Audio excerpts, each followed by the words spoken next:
Hi friends, आपल्या चॅनलला तुमचं स्वागत आहे। जय गजानन, श्री गजानन, गणगण गणात बोते। आम्ही शेगावला आलेलो आहोत। शेगावचे भरपूर असे मी व्हिडिओ टाकलेलेच आहेत आणि आम्ही आता याच्या आधी मी एक व्हिडिओ टाकला आहे महालक्ष्मीच्या मंदिरातला। तर महालक्ष्मीच्या मंदिरातला मी पूर्ण व्हिडिओ टाकलेला आहे। त्याच्यानंतर महालक्ष्मीच्या मंदिरातच मागच्या साईडला महादेवाचं खूप सुंदर असं मंदिर आहे। हे बघा, ज्योतिर्लिंग दर्शन म्हणूनच महालक्ष्मीच्या मंदिराचं दर्शन घेतलं। नंतर महालक्ष्मीच्या मंदिराला प्रदक्षिणा मारली आणि प्रदक्षिणा पूर्ण झाल्यानंतर आम्ही प्रसाद घेतला आणि प्रसाद घेतल्यानंतरच खाली भुयारघर आहे। हे बघा, लक्ष्मी मातेची खूप सुंदर अशी मूर्ती आहे। गजानन महाराजांचे आणि महादेवाचे खूप सुंदर असा फोटो आहे आणि हेच ते भुयारघर आहे की ज्याच्यामध्ये 12 ज्योतिर्लिंगाचं दर्शन आहे। 12 ज्योतिर्लिंग फक्त त्यांनी म्हटलेलं आहे, म्हणजे 12 ज्योतिर्लिंग नाही म्हटलं, ज्योतिर्लिंग दर्शन असं म्हटलेलं आहे। तर 12 ज्योतिर्लिंगापेक्षाही म्हणजे भरपूर असे आपल्या इथले सगळेच जवळजवळ ज्योतिर्लिंग इथे दाखवलेले आहेत, म्हणजे तयारच आहेत। खूप सुंदर असे ज्योतिर्लिंग आहेत, बघताच म्हणजे मनाला अगदी प्रसन्न वाटतं। तर इथे सुरुवातीलाच नंदी आहे आणि हे बघा, खूप सुंदर असं मोठ्याच याचं आहे, जसं दगडामध्येच कोरीव काम केलेलं आहे असं वाटतंय बघा। खूप छान असा आहे हे कोरीव काम आणि आजूबाजूला असं वाटतंय आपण भुयारघर अगदी दगडी कामातून केलेल्या अशा भुयारघरातूनच मध्ये आलो आहोत असं भिंतीला असं वाटतंय। आणि मग नंतर हे सुरू झाले सगळे ज्योतिर्लिंग। हे बघा, महादेवाचं खूप सुंदर असे मूर्ती आहे आणि नंतर इकडे सगळे हे ज्योतिर्लिंग आहे आणि त्याचं नावच श्री क्षेत्र सिद्धपीठ असं आहे। म्हणजे जवळजवळ सगळ्या ज्योतिर्लिंगांचं दर्शन इथेच ह्या एकाच मंदिरात होतं। इतकं अप्रतिम असं म्हणजे मी सांगू शकत नाही शब्दामध्ये, डोळ्यांचं पार न फिटणारा असा हा खूप सुंदर असा व्हिडिओ आहे। खूप सुंदर असं मंदिर आहे हे, अप्रतिम असं A to Z ज्योतिर्लिंग, अगदी अप्रतिम। अक्षरशः असं वाटत होतं की आपण इथे बघतच बसावं, थांबावं, दर्शन घ्यावं। आणि आम्ही आलो तेव्हा स्टार्टला गर्दी पण भरपूर होती, त्याच्यामुळे मला व्हिडिओ फोटो करता येत नव्हता, पण भीती पण वाटत होती की हे म्हणतील की जास्त व्हिडिओ करू नका, कारण इथल्या बऱ्याच मंदिरांमध्ये नाही सांगितलेलं होतं। हे बघा, हे भुयारघर केलेलं आहे त्यांनी आणि त्याच्यामध्ये लाईट लावलेलं आहे ब्ल्यू कलरचा आणि हे ज्योतिर्लिंगमध्ये आहे। अप्रतिम असं ज्योतिर्लिंग आहे हे आणि प्रत्येक ज्योतिर्लिंगाला त्यांनी नाव दिलेलं आहे। आणि हे बघा, रुद्राक्षापासून तयार हे ज्योतिर्लिंग आहे, रुद्राक्ष ज्योतिर्लिंग म्हणून। तर सगळे जवळजवळ ज्योतिर्लिंग इथे एकाच ठिकाणी हे आहे, ओंकारेश्वर ज्योतिर्लिंग। आणि त्याच्या आधी पण होते भरपूर असे ज्योतिर्लिंग त्यांचे, कारण तिथे खूप गर्दी झाली त्याच्यामुळे मी नावाचा व्हिडिओ नाही करू शकली। आणि अप्रतिम लाइटिंग वगैरे बघा, हे आहे केदारनाथ ज्योतिर्लिंग। प्रत्येकाचा आकार बघा ज्योतिर्लिंगाचा, जसा तिथे जसा आहे केदारनाथला किंवा ज्या गावाला भीमाशंकरला ज्या पद्धतीच्या ज्योतिर्लिंग आहेत, सेम तसंच इथे दर्शन आहे ज्योतिर्लिंगांचं। भीमाशंकर ज्योतिर्लिंग, असे खूप सुंदर असे ज्योतिर्लिंग अगदी परफेक्ट आहे। त्यांच्या इथे नागाचं पण असं तो जो आहे तिथे जे आहे त्याच पद्धतीचा आहे, भुयारघरासारखं केलेलं आहे हे 3-4 ज्योतिर्लिंग।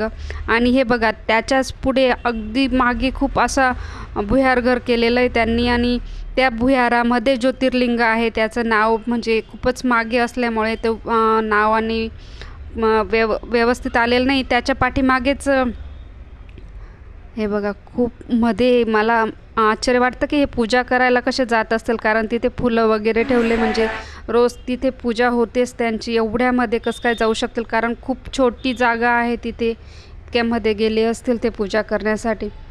आणि याचं नावच श्री क्षेत्र सिद्धपीठ आहे। स्टार्टपासूनचा हा बघा व्हिडिओ, खूप सुंदर असे हे ज्योतिर्लिंग आहे आणि प्रत्येक ज्योतिर्लिंगावर त्यांनी लाईट वगैरे दिला आहे, म्हणजे प्रत्येक ज्योतिर्लिंगाचं अगदी परफेक्ट असं दर्शनच होतं।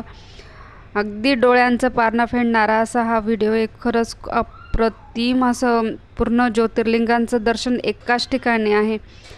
आणि हे बघा, आता इथे आहे वृंदावन पण ठेवलेलं आहे त्यांनी तिथे एक, आणि अगदी कोरीव काम आहे बघा, खूप बारीक असं, खूपच म्हणजे दगडामध्येच कोरलेले असतील हे. आणि इथे ह्या ज्योतिर्लिंगाचं नाव आहे श्री रामेश्वर ज्योतिर्लिंग. अगदी परफेक्ट, खूप सुंदर अशी मूर्ती आहे बघा.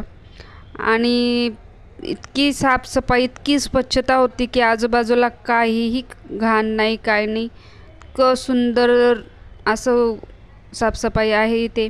हे आहे नागेश्वर ज्योतिर्लिंग. आणि हे सगळे ज्योतिर्लिंग आहेत. घृष्णेश्वर ज्योतिर्लिंग आहे बघा. हे खूप सुंदर अशा अप्रतिम मूर्त्या आहेत, ज्योतिर्लिंग आहेत हे. अगदी खूप सुंदर असं. याच्या पुढेच घृष्णेश्वर पण आहे ज्योतिर्लिंग. तर इथे आम्ही जेव्हा गेलो ना, तिथल्या एक माऊली इथली पूर्ण साफसफाई करत होत्या ज्योतिर्लिंगांची.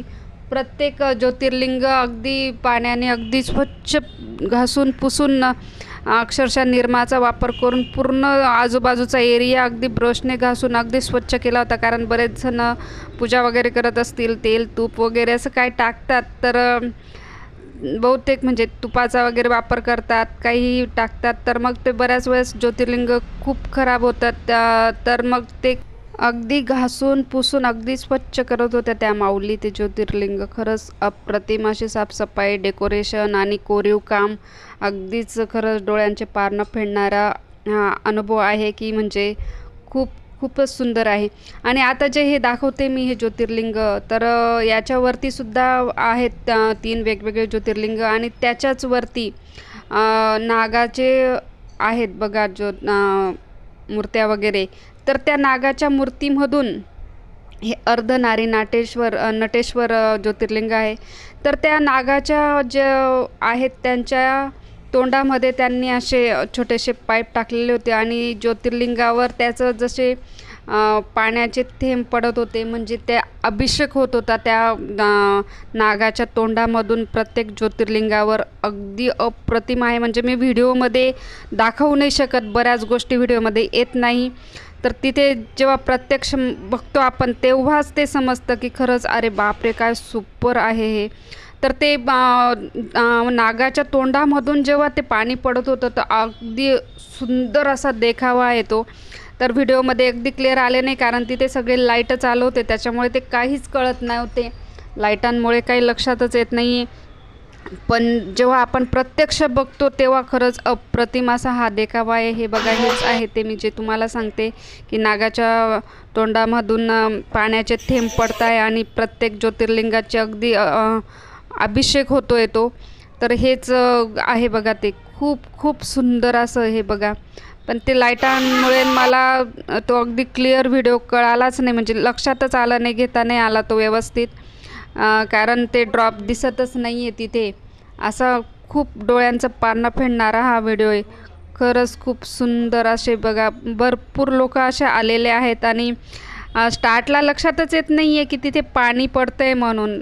जेव्हा अगदी आपण थोडा वेळ थांबून लक्ष देतो प्रत्येक मूर्तींकडे, तेव्हा लक्षात येतं अरे हां, हे तर इथून पाणी पडतं आहे, आणि कुठून पडतं हे लक्षात नाही आलं आधी. आणि जेव्हा व्यवस्थित निरीक्षण केलं तेव्हा लक्षात आलं की अरे बापरे, हे तर नागांच्या तोंडामध्ये त्यांनी अगदी असे बनवलेलंच आहे. हे बघा, हे स्फटिकपासून बनवलेलं आहे. खूप सुंदर असं आहे ज्योतिर्लिंग. तर इतकं अप्रतिम असा देखावा आहे की म्हणजे मी व्हिडिओमध्ये नाहीच दाखवू शकत आहे. आणि त्यातली चमक बघा, प्रत्येक ज्योतिर्लिंगाची चमक अप्रतिम चमकते ती. म्हणजे व्हिडिओमध्ये सुद्धा त्यांची चमक एवढी आलेली नाही, एवढी अप्रतिम अशी चमक आहे. आणि प्रत्येक ज्योतिर्लिंगाची वेगवेगळी खासियत आहे अगदी. म्हणजे एक बघा, इकडे स्पिरिटचा आहे, एक रुद्राक्षांचा वेगळा आहे, पशुपतीनाथांचा आहे. हे बघा, हे रुद्राक्षांचा आहे. पशुपतीनाथांचा जो आहे त्याला 5 मुख दाखवलेले आहेत. आणि प्रत्येक ज्योतिर्लिंग म्हणजे अप्रतिम आहे काही. आणि त्याच्यावरती जे पण कलश लावलेले, इतकी स्वच्छ कलश होते की एकही डाग नव्हता त्या कलशमध्ये. तुम्ही बघा, याच्यामध्ये दिसतंच आहे ते. आणि एवढी स्वच्छता, एवढी चमक आणि अगदी अप्रतिम. बघितल्यावर तर अगदी आम्ही तर मंत्रमुग्ध झालो. मी बाहेर निघाल्यानंतर सुद्धा थोडंसं थांबली आणि म्हटलं मला अजून एक वेळेस व्हिडिओ करायचाच आहे, म्हणून मी हे परत एक वेळेस हा व्हिडिओ करायला परत आली की नाही आपल्या यूट्यूब फॅमिलीला ह्या पूर्ण ज्योतिर्लिंगांचं दर्शन व्हावंच आपल्या व्हिडिओमधून. कारण प्रत्येकाचंच बघायला जमतंच असं नाही, कोणाला वेळ मिळतो नाही मिळत. निदान व्हिडिओच्या माध्यमातून तरी तुमच्यापर्यंत हा पूर्ण व्हिडिओ यावा. हे बघा, हे पशुपतीनाथांचंच आहे हे ज्योतिर्लिंग. अगदी 5 मुख आहेत त्यांना. त्यांना इतकी जबरदस्त अशी चमक आहे त्या ज्योतिर्लिंगांना की ते व्हिडिओमध्ये नाही आले. ते प्रत्यक्ष अप्रतिम असं आहे, म्हणजे मी शब्दात सांगू शकत नाही. इतकं सुपर असा हा देखावा आहे की प्रत्येक याच्यावर लाईट सोडलेला आहे त्यांनी. ब्ल्यू कलरचे लाईट आहेत, त्याच्यामुळे अगदी खूप सुंदर असं वाटत होता. हा अप्रतिम असा नजारा आहे. आणि खरंच तुम्ही जेव्हाही इथे याल, शेगावमध्ये याल, तर तेव्हा लक्ष्मी माताचं हे मंदिर आणि हे ज्योतिर्लिंगांचं नक्की दर्शन करा की तुमचं खरंच डोळ्यांचं पारणं फिटेल. का अप्रतिम असं खूप सुंदर असं मंदिर आहे. तर मी माझ्या यूट्यूब फॅमिलीला नक्की म्हणेल की तुम्ही नक्की हे मंदिर बघण्यासाठी नक्की या. खूप सुंदर आहे. बाहेर निघाल्यानंतर तर मन अगदी प्रसन्न झालं माझं. हे बघा, हे असंच भुयार घरातून बाहेर यायचं आहे बॅक साईडला आणि ते महाराजांची एक खूप सुंदर अशी मूर्ती आहे आणि ते मूर्ती आणि त्याच्यानंतर तिथे खूप मोठं असं गार्डन आहे. तर हा ज्योतिर्लिंगाचाच व्हिडिओ भरपूर झाला म्हणून मी तो पुढचा हा व्हिडिओ टाकणारच आहे.